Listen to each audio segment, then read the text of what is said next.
जी, मैं हूं Nadeem Siddiqui M7 city news के साथ। इस वक्त मौजूद हूं मैं ड्रीमलैंड में उस मकाम पर, उस जगह पर, और यहाँ पर मतलब डायरेक्टर मौजूद हैं ड्रीमलैंड के, अब्दुल जब्बार राठौर साहब। इनसे मालूम करेंगे कि आया कि 10 जोड़ों की शादी, जो गरीब जोड़े थे, जिसमें एक हिंदू फैमिली, उसके साथ एक क्रिश्चियन फैमिली, 8 मुस्लिम जोड़े थे, उनकी शादियों का एहतमाम किया गया है। ये इवेंट हारमोनी वेलफेयर ऑर्गेनाइजेशन है, उसने अरेंज किया है। मैं उसके भी बोर्ड ऑफ डायरेक्टर्स पे हूँ।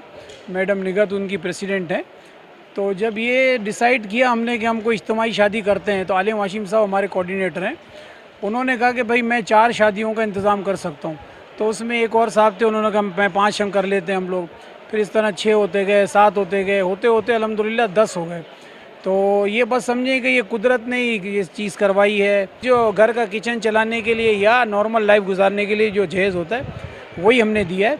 और बस अल्लाह ने हमारे ज़िम्मे ये काम दिया, हारमोनी वेलफेयर के ज़िम्मे, ड्रीम वर्ल्ड के ज़िम्मे, कि हम इसमें जो कुछ भी हो सके नेकी कतरा कतरा करके जो बनती है, हमने उसमें अपना शेयर दिया। और इंशाअल्लाह हमें उम्मीद है कि नेक्स्ट टाइम हम इससे भी ज़्यादा करेंगे। नबी करीम सल्लल्लाहु अलैहि वसल्लम की सुन्नत को रखते हुए सामने जहेज़ ज़रूर दिया है, मुख्तसर दिया है, ताकि घर गृहस्थी का सिलसिला जो है वो जारी रह सके। और इसमें उम्मीद की जा सकती है कि आइंदा भी गरीब मुतवस्सित तबके के लोगों की हेल्प की जाए।